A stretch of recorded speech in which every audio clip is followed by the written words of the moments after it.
നമസ്തേ. ഏതൊരു വ്യക്തിയുടെയും വളർച്ചയിൽ പ്രധാന പങ്ക് വഹിക്കുന്നതാണ് ആശയവിനിമയം ചെയ്യുന്നതിനുള്ള കഴിവ്, കമ്മ്യൂണിക്കേഷൻ സ്കിൽ. ഇത് ഒരു പരിധിവരെ നമുക്ക് വളർത്തിയെടുക്കാൻ സാധിക്കും. നമ്മുടെ മാതാപിതാക്കളിൽ നിന്നോ ഗുരുസ്ഥാനീയരായ മറ്റു മുതിർന്ന വ്യക്തികളിൽ നിന്നോ സ്വായത്തമായി വന്നിട്ടുള്ള ശൈലികൾ ഉണ്ടാകാം. പലപ്പോഴും അത് വാക്കുകൾ പോലും ഉപയോഗിക്കാതെയുള്ളതും ആയിരിക്കാം. നമ്മുടെ വ്യക്തിത്വ വളർച്ചയ്ക്കോ വ്യക്തിബന്ധങ്ങൾ വളർത്തുന്നതിലോ അത് ഏതെങ്കിലും വിധത്തിൽ ഒരു വിഘാതമാകുന്നുണ്ടെങ്കിൽ ഒരു തിരിഞ്ഞു നോട്ടത്തിനോ മാറ്റത്തിനോ നമുക്ക് തയ്യാറാകാം. പ്രസന്നമായ മുഖം തീർച്ചയായും ആരെയും ആകർഷിക്കും. എന്താണ് നിങ്ങൾക്ക് പറയാനുള്ളത് എന്ന് കേൾക്കാനുള്ള ഒരു സൗമനസ്സും കൂടെയുള്ള ഒരു ഭാവം ഉണ്ടായാൽ യു ആർ ഈസിലി അപ്രോച്ചബിൾ എന്നാണ് അതിനർത്ഥം. എപ്പോഴും നിരാശപ്പെട്ട് സങ്കടപ്പെട്ട് എന്നോടൊന്നും ചോദിക്കല്ലേ, എന്നോടൊന്നും പറയല്ലേ എന്ന ഭാവത്തിലിരുന്നാൽ വളരെ നിവൃത്തിയില്ലാതെ വന്നാൽ മാത്രമേ ആരെങ്കിലും നിങ്ങളുടെ അടുത്തേക്ക് വരികയുള്ളൂ. പല ഔദ്യോഗിക സ്ഥാപനങ്ങളിലും ഒരു ബോർഡ് കാണാം, what can I do for you, how can I help you. യഥാർത്ഥത്തിൽ ഈ ബോർഡുകളിൽ എഴുതിയിരിക്കുന്നതായിരിക്കണം നമ്മുടെ മുഖത്ത് എഴുതേണ്ട ഭാവം. മുഖം മനസ്സിന്റെ കണ്ണാടിയാണല്ലോ. അതുകൊണ്ട് തന്നെ അങ്ങനെ ഒരു ഭാവം വരണമെങ്കിൽ ആദ്യം അത് മനസ്സിലെഴുതണം. എന്നാൽ സാധിക്കുന്ന നിയമാനുസൃതമായ എന്ത് സഹായവും ചെയ്തു കൊടുക്കാൻ സജ്ജമായ ഒരു മനസ്സ്. ആരോഗ്യമുള്ള ശരീരവും മനസ്സുമാണ് ഊർജ്ജസ്വലരായ വ്യക്തികളെ സൃഷ്ടിക്കുന്നത്. വാക്കുകൾ, ഭാഷ എന്നിവ ആശയവിനിമയത്തിൽ തീർച്ചയായും ഒരു പ്രധാന പങ്ക് വഹിക്കുന്നുണ്ട്. പ്രത്യുൽപ്പന്നമതി എന്നൊരു വാക്കുണ്ട് മലയാളത്തിൽ.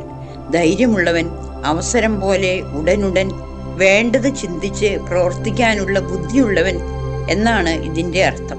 തക്ക സമയത്ത് അനുയോജ്യമായ വാക്കുകൾ മാത്രം ഉപയോഗിച്ച്, അത്യാവശ്യമായ സമയം മാത്രം ഉപയോഗിച്ച് വളരെ കൃത്യമായ സന്ദേശം പങ്കുവയ്ക്കുകയാണ്. കേൾക്കുന്നവർക്ക് പ്രയോജനപ്രദവും അത് ഏറ്റെടുക്കേണ്ടതിൻ്റെ ആവശ്യകതയെക്കുറിച്ച് ബോധ്യവും ഉണ്ടാക്കുന്ന വാക്കുകൾ.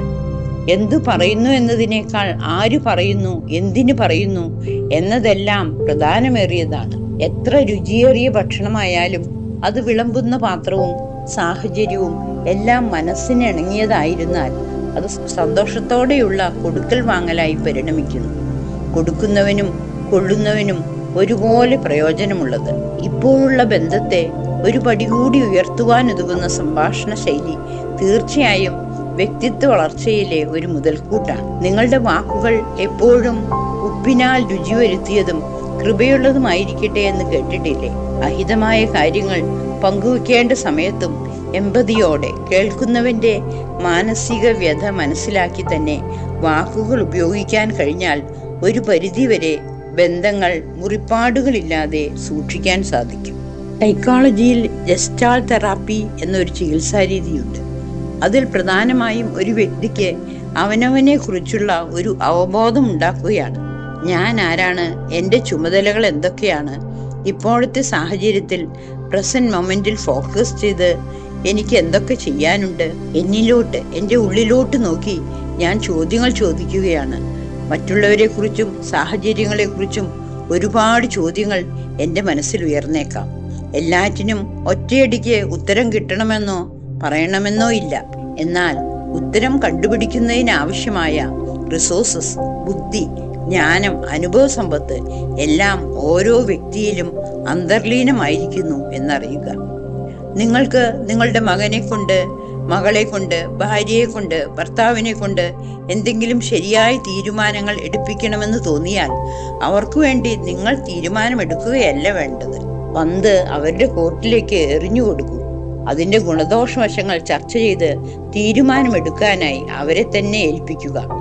ഡിസിഷൻ മേക്കിംഗ് എന്നത് ഓരോ വ്യക്തിയുടെയും ജീവിതത്തിലെ നാഴികക്കല്ലാണ്. ആ ഒരു കഴിവ് എത്രയും ചെറുപ്പത്തിലേ ആർജിച്ചെടുത്തേ മതിയാവൂ. ഉന്മേശയ്ക്ക് ചുറ്റുമിരുന്ന് അഭിപ്രായങ്ങൾ ആത്മവിശ്വാസത്തോടെ പങ്കുവയ്ക്കാൻ പഠിക്കുമ്പോൾ അവരുടെ ആശയവിനിമയത്തിനുള്ള കഴിവാണ് വർദ്ധിക്കുന്നത്. അതിൻ്റെ ഗുണദോഷവശത്തെക്കുറിച്ച് സൗമ്യമായി ചോദ്യങ്ങൾ ചോദിക്കുകയോ സംശയങ്ങൾ തീർക്കുകയോ മാത്രമേയുള്ളൂ നമ്മുടെ ഉത്തരവാദിത്വം. കാരണം നാളെകളിൽ നമ്മളില്ലാതെ തന്നെ തീരുമാനങ്ങൾ എടുക്കേണ്ടതും നടപ്പിൽ വരുത്തേണ്ടതും അവർ തന്നെയാണ്. ആശയങ്ങൾ വാക്കുകളിലൂടെ വ്യക്തമായും ശക്തമായും എന്നാൽ സൗമ്യതയോടെയും പ്രകടിപ്പിക്കുക എന്നത് വ്യക്തിത്വ വളർച്ചയ്ക്ക് ഒരു പ്രധാന പടിയാണ്. വാക്കുകൾക്കപ്പുറം ശബ്ദത്തിന്റെ ടോൺ, ആ സമയത്ത് നമ്മുടെ ബോഡി പോസ്ചർ, ബോഡി ലാംഗ്വേജ് എന്നിവയെല്ലാം നാം പങ്കുവെക്കുന്ന ആശയങ്ങൾക്ക് വിവിധ മാനങ്ങൾ നൽകുന്നു. ഈ വാക്കുകൾ നിങ്ങൾക്ക് പ്രയോജനപ്പെട്ടു എന്ന് തോന്നുന്നെങ്കിൽ please like, share and subscribe. Thank you.